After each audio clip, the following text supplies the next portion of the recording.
점점 여러분들이 많이 와주셔서 너무 감사드립니다. 오늘도 많이 와주셔서 감사드리는데 지금 제가 보는 곳에서 왼쪽은 자리가 많이 찼고 오른쪽은 좀 비었는데 오른쪽도 꽉 찰 수 있도록 힘써주시고 이제 적극적으로 예배에 참여해서 예배드리는 것 하나님이 아마 기뻐하실 것입니다. 그 하나님의 뜻에 따라 모두 주의 전을 사모하여 나오는 모두가 되시기 바랍니다. 오늘 말씀은 하늘의 소망이 있는 가정이라는 제목으로 말씀을 준비했습니다. 5월 하면 우리 모두 다 알고 있는 가정의 달입니다. 가정의 달을 맞이해서 이제 특별히 우리 농사회를 보면 이제 가정에 대해서 조금 중요하게 생각하지 않는 그 부분에 조금 여러분들은 굉장히 가정 중심적으로 가정생활을 잘하고 있는데 믿음이 없는 농가족들 보면 좀 가정을 경홀히 여기는 그런 것을 많이 볼 수 있고 또 요즘 세대가 뉴스를 보면 이제 가정을 경홀히 여기는 그런 소식들을 많이 듣게 됩니다. 가정을 소홀히 여기게 되면 그 다음에 사회가 혼란스럽게 됩니다. 그래서 우리 사회의 기본이 되는 가정을 또한 귀하게 여겨야 된다는 생각을 더 하게 됐습니다. 하나님 우리에게 주신 것 가운데 교회를 주셨고 그리고 두 번째는 가정을 주셨습니다. 이 두 가지를 잘 지켜나갈 때 국가가 안전하게 계속 유지될 수 있습니다. 아시아 지역은 보면 이제 하나님을 믿지 않는 그런 국가들, 지역들이 많이 있습니다. 그러면서 또 붕괴되는 가정도 많이 보게 되는데 또한 상반되게 하나님을 잘 섬기는 그런 지역, 그런 나라들, 유럽이나 이런 데를 보면 나라가 든든히 살아가는데 그쪽 가운데 가정이 서 있고 하나님을 섬기며 하나님 말씀대로 따르는 그런 가정의 기초 위에 국가도 잘 되고 있는 것을 보게 됩니다. 우리 대한민국도 하나님의 말씀을 받아서 이제 약 140년 전에 이 땅에 복음이 들어오게 되면서 이 나라는 위대한 국가로 된 것을 보면 조그만 나라지만 참으로 위대한 국가가 되어가고 있는 것을 보면 참 놀라운 일이고 하나님으로부터 많은 축복을 받았다라고 우리가 생각해야 됩니다. 그리고 기독교 정신이 들어오면서 가정을 더 소중히 여기는 그런 정신들이 들어온 것을 볼 수 있습니다. 우리가 조선시대, 이조시대 때만 해도 여자들을 교육시키지 않았습니다. 남존여비 세상이 강한 그런 사회 환경 가운데 여자들은 교육의 혜택도 받지 못했습니다. 그런데 기독교가 복음이 들어오면서 여자들도 교육의 혜택을 받기 시작했습니다. 먼저 이제 성경 공부를 하게 되었고 교회에서 교육을 받기 시작했고 가정 형편이 어려운 그런 딸들이 뭔가 교회를 갔다 오고 나서 자기 의사를 막 표현하는 걸 보면서 너 그런 걸 어디서 배웠니? 물어보면 교회에서 배웠다라고 얘기하고 그래서 이제 가정 형편이 어려운 그런 가정에서 자녀들을 교육을 시킬 수 없었기 때문에 대신 이제 교회를 많이 보냈었다고 합니다. 그러면서 그 여성들이 교회에서 하나님 말씀을 배우고 여러 가지 교육을 받으면서 많은 훌륭한 기독교인들이 나온 것을 보게 됩니다. 그래서 우리나라 역사 가운데에서도 훌륭한 사람들 보면 기독교 교육을 통하여서 많이 양성되었고 기독교 학교와 대학과 병원들이 세워지게 된 것을 보게 됩니다. 그래서 하나님의 말씀을 따르는 그 기초 위에 세워진 가정, 그 위에 계속되는 민족들은 축복을 받은 것을 보게 됩니다. 우리가 이 세상을 살아가면서 하나님을 알지 못하는 사람들도 또 많이 있습니다. 그리고 하나님을 알지 못하는 사람들을 대부분 보면 소망이라는 것을 잘 생각하지 못하는 걸 보게 되는데 예를 들면 하나님을 알지 못하는 가정을 보면 이제 좋은 집을 사기 위해서 열심히 일을 하고 돈을 벌고 하는 것을 먼저 생각하게 됩니다. 우리나라의 특징 가운데 하나이기도 합니다. 또 열심히 돈을 벌고 해서 어떻게든지 집을 사야지 라고 생각하게 됩니다. 대부분 서구 세력들, 유럽이나 이런 데를 보면 이제 대부분 렌트에서 월세 개념으로 사는 사람들이 이렇게 많이 있고 그런 경향이 있는데, 우리는 거기에 하고 좀 비교되게 열심히 돈을 벌어서 집을 사는 걸 최우선으로 많이 생각을 합니다. 그것도 나쁘진 않습니다. 집을 사서 일단 주거의 안정을 얻게 되고, 그러면서 이제 사람들이 집을 소중하게 생각하니까 아파트를 사게 되고, 또 집값이 오르게 되고, 그러면서 또 계속 오르는 게 아니라 집값이 떨어지게 되면 경제적으로 또 큰 어려움을 당하는 경우도 있게 됩니다. 그리고 뭐 박사 학위를 받는 것을 목표로 두고 열심히 이제 공부를 해서 이제 박사 학위를 받은 사람, 그리고 위대한 기술자가 되기 위해서 열심히 기술을 닦고 해서 기술자가 되는 경우도 있고, 또 어떤 경우는 뭐 검사나 판사가 되고 싶어서 열심히 공부를 해서 그 원하는 것들을 이루는 그런 경우도 많이 보게 됩니다. 그러면서 이제 나는 소원하는 것들을 이루었다 하면서 기뻐하는 모습도 우리는 종종 보게 됩니다. 그런데 그 소원을 이룬 그 기쁨은 일시적인 것입니다. 정말 그렇게 살다가 어려운 일들을 만나면서 이루었던 것이 헛되다는 것을 느끼는 경우도 많이 보게 됩니다. 그래서 원하는 것들을 이루고 소원하는 것들을 이루지만 그것들이 오래가지 못하는 것을 종종 보게 됩니다. 특별히 열심히 10년 동안, 15년 동안 공부하고 그렇게 힘써서 소원을 이루기 위해서 노력했는데 너무 무리해서 건강을 잃게 되어서 또한 상심하게 되는 경우도 종종 보게 되고, 또 질병으로 인해서 힘들게 쌓아놓은 것을 잃고 또 생명까지 잃게 되는 경우도 보게 됩니다. 그리고 뭔가 열심히 내가 최선을 다하지만 뜻하지 않은 사고를 당해서, 교통사고나 이런 일을 당해서 세상을 떠나는 경우도 우리는 가끔 보게 됩니다. 이 모든 사건들이 일어났을 때 많은 사람들은 안타까워하게 됩니다. 그러면서 우리가 살면서 물론 우리 모두는 다 소망하는 것들이 있습니다. 그것이 없는 분은 아무도 없습니다. 모두 다 소망하는 것들을 가지고 있고 그 소원하는 것들을 이루기 위해서 다 준비하고, 그러면서 그것들을 이루어가는 삶을 사는 것, 그것도 중요한 일입니다.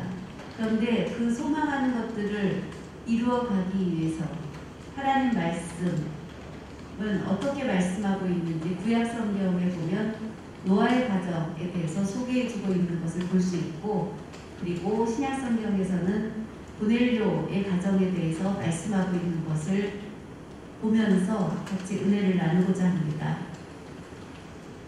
노아를 보면 하나님의 부름을 받기 전에 노아는 의인이라고 불려질 정도의 삶을 살았습니다. 그 당시 환경을 보면 노아 시대 때 사회 환경은 죄악이 가득 찬, 먹고 마시고 결혼하고 장가들고 시집가고 하는 그런 일들, 세상의 즐거움에 쾌락에 빠져서 사는 죄악이 반영한, 그래서 그 죄악이 하나님 나라에 이르렀다고 했습니다. 그래서 하나님께서 그 죄악을 심판하시기 위해서 그 전에 먼저 노아에게 방주를 지을 것을 명하시게 됩니다.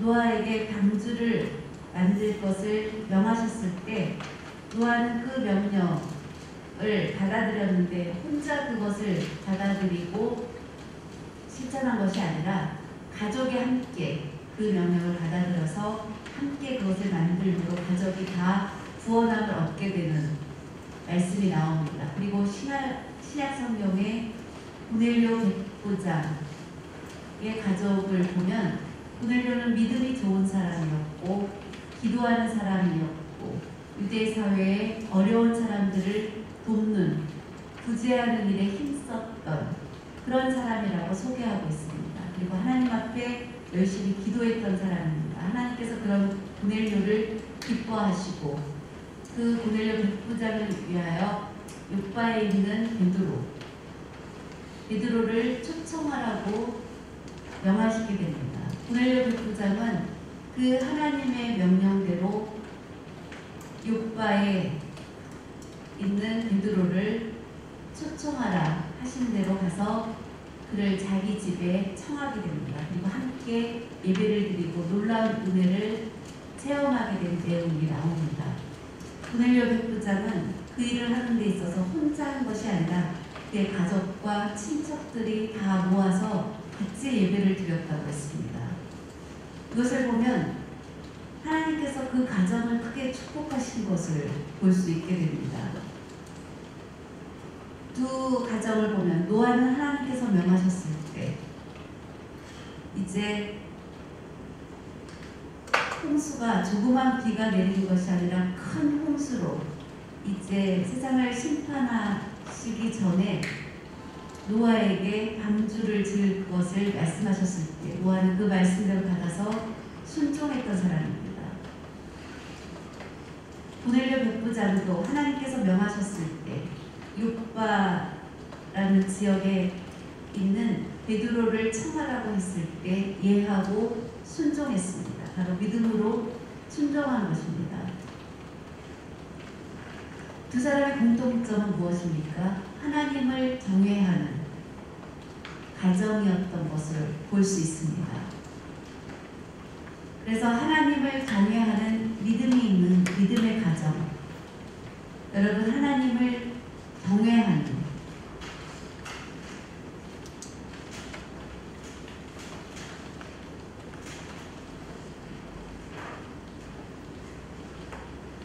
경외한다는 것, 예수화로 이렇게 표현을 합니다.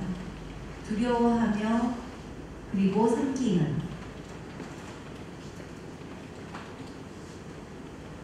노아는 믿음으로 사는 사람이었습니다. 그의 믿음은 하나님을 경외하는 그런 믿음. 믿음이 없으면 하나님을 경외할 수가 없습니다. 바로 믿음이 있기 때문에 그 믿음이라는 것은 하나님을 경외하고 있다는 것, 그리고 그것은 살아있는 믿음이라는 것입니다.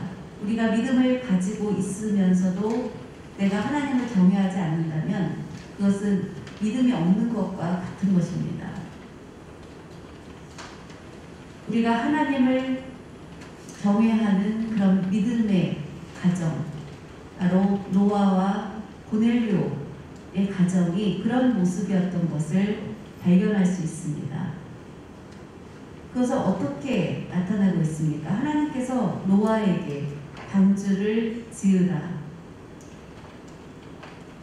그거는 우리가 보통 생각할 수 있는 그런 방주를 내가 짓는 그런 것이 아니라 우리가 생각할 수 없는 그런 큰 방주를 지으라고 말씀하신 것입니다. 창세기 6장 13절 하반절을 보면 그 방주의 규모가 어느 정도인지 우리가 알 수 있습니다.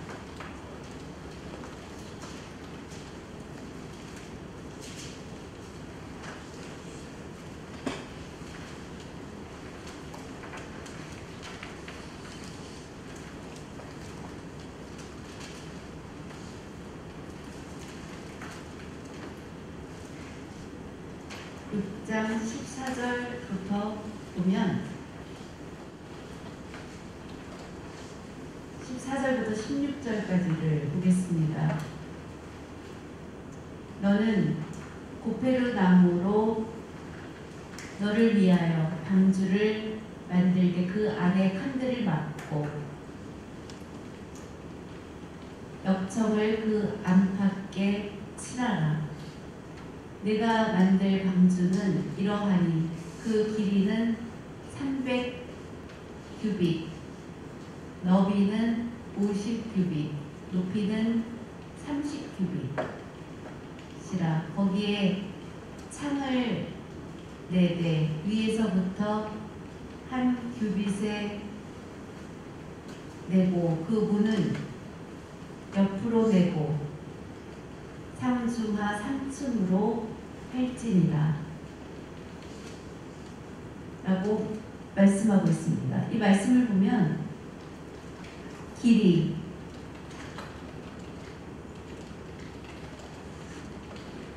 길이가 300규빗이라고 했습니다.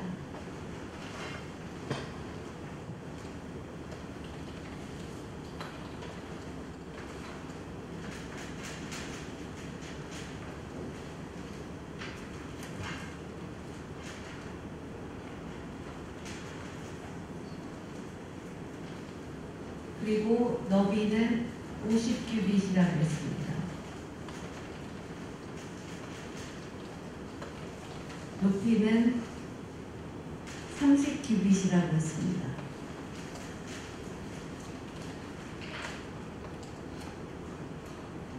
규빗을 1규빗은 45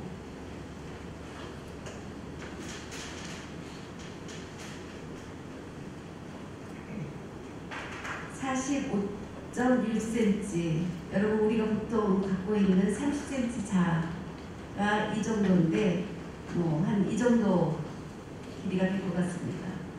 그렇게 해서 300규빗이라고 하면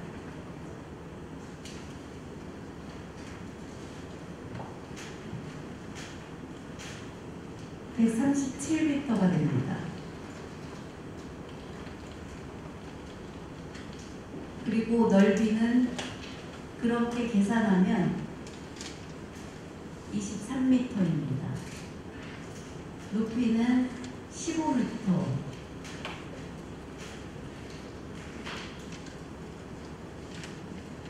이렇게 지으라고 만들라고 하나님 명하셨습니다. 어마어마한 크기입니다. 하나님이 이렇게 만들라고 하신 그 방주의 크기는 너무 큰 크기입니다. 그런데 그 나무를 도페르,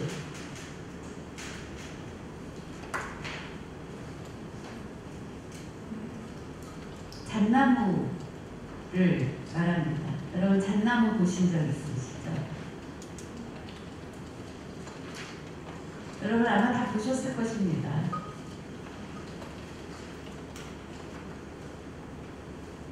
전에 청마산 기도원에 갔을 때 그 잣 열매 크게 떨어져 있었던 거 우리가 줍고 왔는데 그 나무가 바로 잣나무입니다.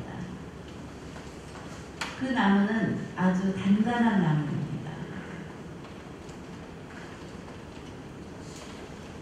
작은 배가 아니고 이렇게 큰 배를 만드는데 그것을 하나님께서 나무 이름까지 부패로 나무로 만들라고 그렇게 명하셨습니다. 그렇게 만들면 이 배의 무게가 4,300톤.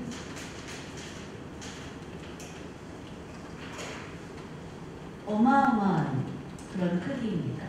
지금의 우리가 보면 군함 항공모 군함 같은 정도의 어마어마한 그런 큰 배입니다. 노아의 가족의 숫자는 8명입니다.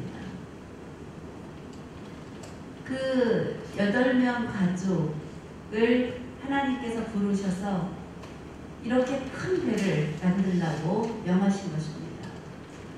아마 세계 역사상 최초의 가장 큰 배를 만드는 생각하지 못한 그런 배를 만들라고 하나님 말씀하셨을 때 노아의 가족은 어떻게 했습니까? 순종했습니다.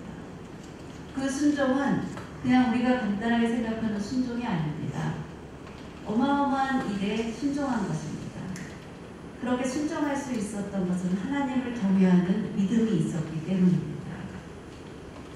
그것을 말씀을 읽어보면 정말 상황을 자세히 생각해보면 가족이 8명이 있는데 지금같이 현대화된 기계도 없는 그 당시에 일일이 다 쳐서 갈아서 만들어야 됐던 그 옛날에 가족 8명이 이것을 만든다고 한다면 순종하는 것이 쉽지 않았을 것입니다. 그런데 노아의 가족은 그것을 순종했습니다.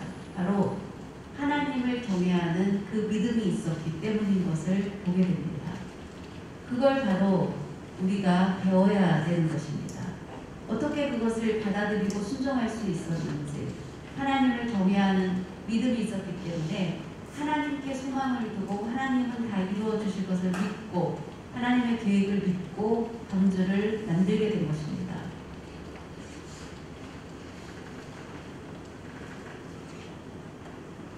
하나님은 하나님을 경외하는 믿음을 가지고 순종한 노아를 하나님 기뻐하셨습니다. 그래서 그에게 힘을 더 주셨고 120년이라는 긴 세월 동안 그 배를 만드는 큰 수고가 있었지만 순간순간 아마 힘들어서 어려울 때도 많이 있었을 것입니다. 그렇지만 하나님의 계획하심을 알고 믿고 대홍수로 멸망하게 될 것이라는 것을 그 하나님의 그 뜻을 바르게 알고 있었기 때문에 그걸 믿었기 때문에 가족이 힘을 합해서 큰 방주를 짓게 된 것입니다. 그 과정은 굉장히 어렵고 힘들었을 것입니다. 세상 사람들로부터 말할 수 없는 비난을 받았을 것입니다. 저들이 미치지 않았는가, 어떻게 배를 바닷가 가까이에서 만드는 것이 상식인데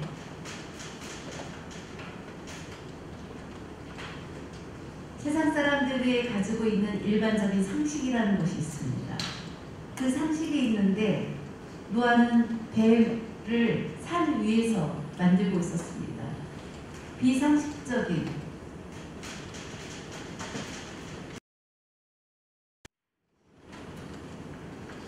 그런 일을 한 것입니다. 그런데 하나님께서는 사람이 생각하는 그 상식에 맞지 않는 일을 명하셨습니다. 노아가 만약에 하나님 배를 만들려면 마땅히 바닷가 가까이 물가에서 만들어야 되지 않습니까? 어떻게 산 위에서 배를 만듭니까? 이것을 보면 하나님의 생각과 우리 인간의 생각이 얼마나 다른 것임을 알 수 있습니다. 바로 대홍수를 예비한 것입니다.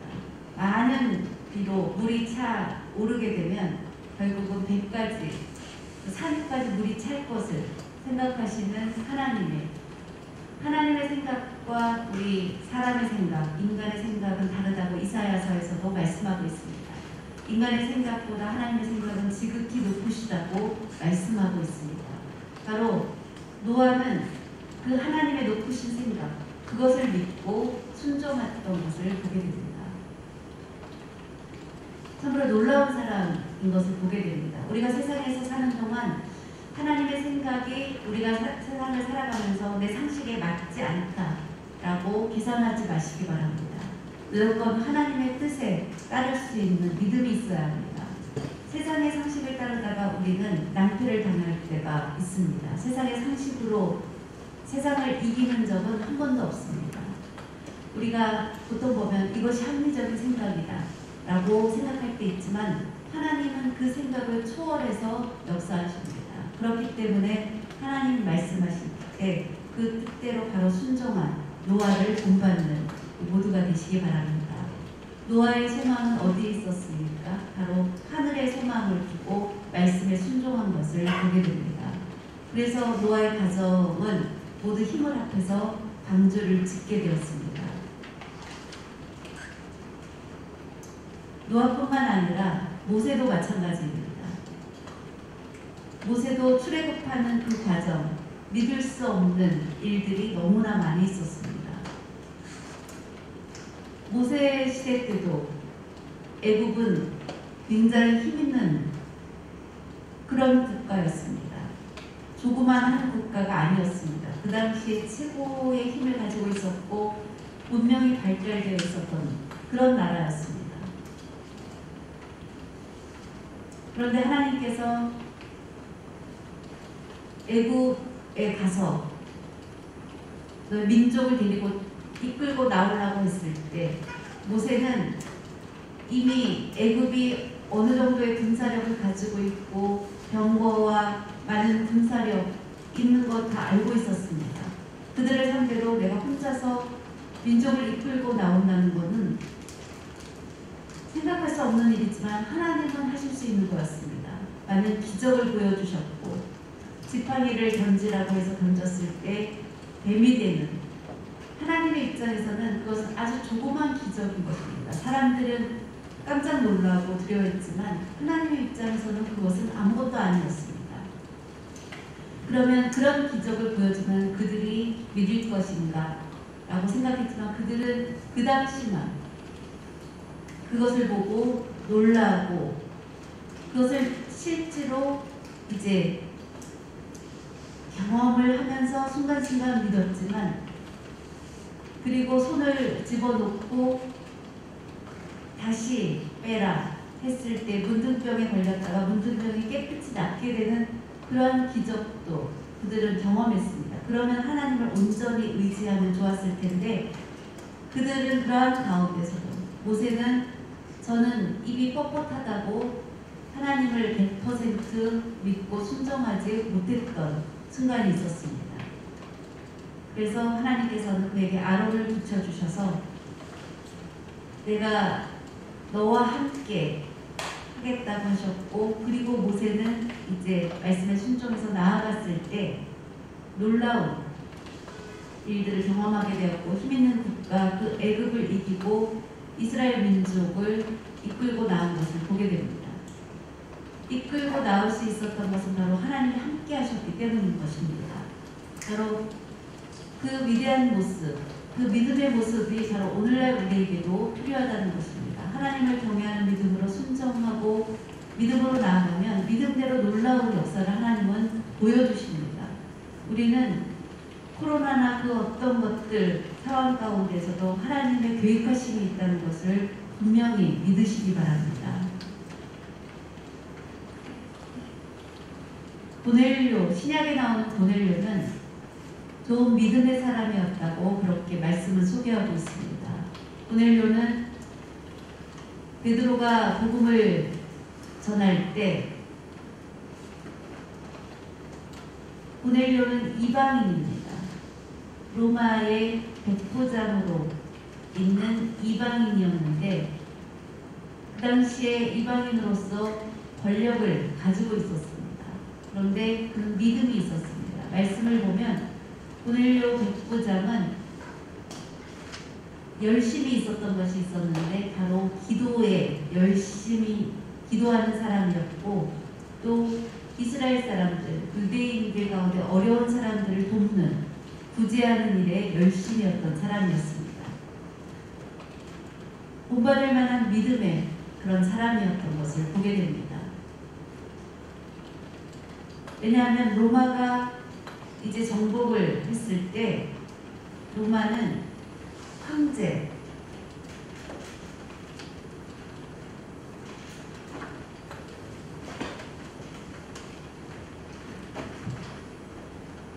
로마 황제는 거의 그들은 신격화 시켰습니다. 신하고 동등하게 그렇게 생각했습니다. 로마는 우상을 숭배하는 그런 국가입니다.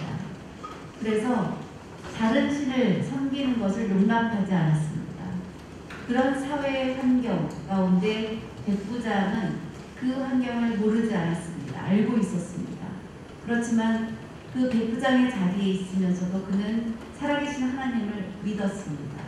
하나님에 대한 경외하는 믿음을 갖고 있었던 사람입니다. 그것이 바로 그의 놀랍고 훌륭한 점입니다. 그는 발각될 위험도 있었을 텐데 그 가운데서 하나님을 믿는 사람이었습니다. 그리고 하나님 앞에 기도했던 사람인 것을 보게 됩니다. 누가 보든지 상관없이 하나님 앞에 열심히 기도했던 사람인 것을 볼 수 있습니다. 그래서 하나님 앞에 열심히 기도하는 그 고넬료를 하나님 기뻐하시고, 그리고 내가 기도하고 그리고 구제하는 그 일에 힘썼던 것을 하나님이 기억하신다고 했습니다. 그리고 하나님이 그에게 축복해 주시는 것이 요바에 있는 베드로를 청하라고 그렇게 말씀하십니다. 고넬료 백부장은 베드로를 직접 만난 적이 한 번도 없었습니다. 그런데 하나님께서 바로 욥바에 있는 베드로를 청하라고 명하셨을 때 이해하고 순종했습니다. 그리고 하인에게 명하여서 욥바로 가서 베드로를 청하라고 그렇게 시키게 됩니다. 바로 하나님 명령하신 대로 그대로 행한 것입니다. 욥바라는 먼 지역에 가서 베드로를 초청하게 됩니다. 베드로도 기도하는 가운데 하늘에서 보자기가 내려왔는데 그 안에 온갖 많은 것들이 있는데 하나님이 금하신 율법에 금한 그런 음식들도 있었습니다. 그런데 그것을 계속해서 먹으라고 했을 때 그는 거절했었습니다. 그런 꿈을 베드로도 꾸게 되었습니다. 바로 욥바에 와서 고넬료 집에서 청했을 때 그와 함께 가라는 것을 그 의미인 것을 깨닫고 바로 그곳에 가게 됩니다.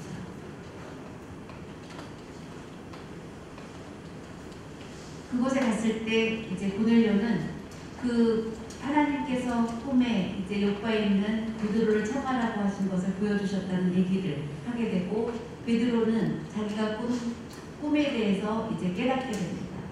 그 당시는 유대인들에게만 복음을 전할 것이다라고 생각했습니다. 그리고 이방인들은 깨끗하지 않다고 생각해서 그들에게 복음을 전한다고 생각하지 않았을 때였습니다. 그런데 하나님의 뜻을 이제 깨닫고 고넬료에게 나아가게 되었고 고넬료의 꿈의 이야기를 듣고 하나님은 외모로 사람을 취하는 것이 아니라 누구든지 이제 주님을 믿으면 구원함을 얻을 수 있다는 것을 베드로는 깨닫게 되었습니다. 그것은 그 당시의 율법을 위반하는 행위였지만 하나님의 뜻에 따라서 고넬료의 집에 가게 된 것을 볼 수 있습니다. 고넬료 백부장은 바로 하나님을 믿는 믿음으로 베드로를 만나고 베드로가 이제 고넬료의 집에 왔을 때 그 당시 로마의 군사력과 그 모든 것을 생각하면 높은 자리에 있었던 사람입니다. 베드로 앞에 로마의 군인들은 큰 자존심을 가지고 있을 수밖에 없는 그런 사람들이었습니다. 그리고 로마의 법이 그 당시에 모든 것의 법이다라고 생각할 만큼 중요한 것이었습니다. 그런데도 고넬료는 베드로 앞에 달려나가서 무릎을 꿇었습니다. 그럴 때 베드로는 나도 같은 사람이라 하면서 왜 내 앞에서 무릎을 꿇는가 그리고 일으켜 세운 것을 보게 됩니다. 그러면서 둘이 이제 대화를 하고 하나님의 뜻을 깨닫고 베드로가 말씀을 전하게 됩니다. 그리고 이제 많은 친척이나 주변 사람들을 불러 모으고 베드로가 말씀을 전하게 됩니다. 그리고 큰 체험을 하게 됩니다. 바로 성령의 충만함을 받게 되어서 방언을 할 수 있게 되는 큰 은혜를 체험하게 됩니다. 바로 이방인들도 성령의 충만함을 받을 수 있다는 것을 베드로는 깨닫게 됩니다. 고넬료 백부장은 하나님의 말씀을 듣기 전에 그는 믿음이 좋은 사람이었지만 아직 깊이는 몰랐습니다. 그런데 베드로의 말씀을 듣고 나서 성령의 충만함을 그곳에서 받게 되는 놀라운 체험을 하게 됩니다. 그리고 고넬료 가족은 하나님의 말씀을 받아서 하나님을 따르는 과정으로 큰 축복을 받은 것을 보게 됩니다. 보통 그 당시에 백부장의 자리에 있는 사람이라고 하면 유대인들로부터 착취하고 많은 권력으로 그렇게 마음대로 남용했던 그런 사람들이 주였지만 고넬료는 그렇게 하지 않았습니다. 하나님을 경외하면서 하나님 말씀에 순종하며 깨끗하게 믿음을 지키며 살았던 사람인 것을 보게 됩니다.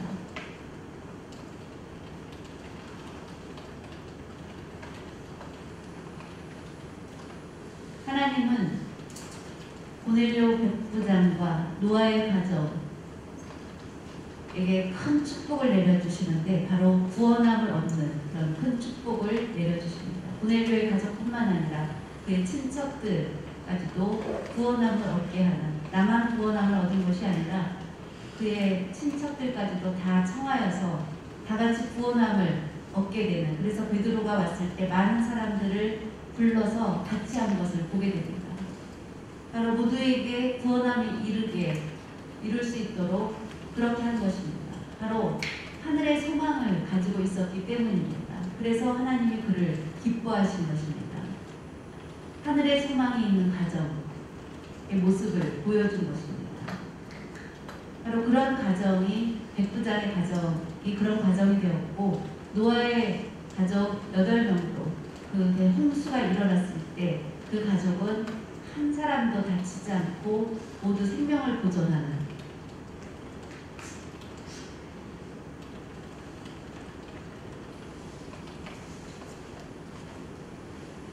그런 은혜를 받았습니다. 하나님을 경외하는 믿음을 가지고 있는 사람, 그런 축복을 받는 것을 보게 됩니다. 잠언 1장 7절 말씀을 한번 다 같이 보겠습니다. 잠언 1장 7절 말씀입니다.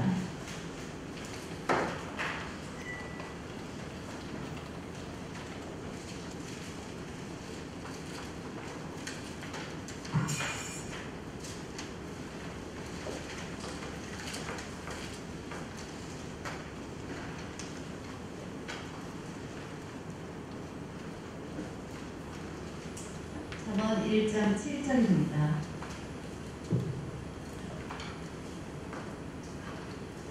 여호와를 경외하는 것이 지식의 근본이거늘 미련한 자는 지혜와 훈계를 멸시하느니라. 하나님을 경외하는 것이 바로 지식의 근본이라고 말씀하셨습니다. 너무나 중요한 말씀입니다. 하나님을 경외하는 것이 없으면 바로 사회는 무너지게 되고 가정도 무너지게 되는 것입니다. 예를 들면 독일의 히틀러, 하나님을 경외하지 않았습니다. 그래서 많은 사람들을 학살하게 되었고 결국은 멸망하게 된 것입니다. 일본도 마찬가지입니다. 우리는 일제 36년 동안 많은 고난을 받았습니다. 교회가 문을 닫고 기독교 학교들도 문을 닫게 하는 그런 핍박을 받았습니다. 결국 어떻게 되었습니까? 일본은 패했습니다. 어디를 가든지 하나님을 경외하지 않는 나라는 망하는 것을 보게 됩니다. 중국도 많은 교회들을 문을 닫게 하고 있습니다. 그러면서 이제 어려움을 겪게 되는 것입니다.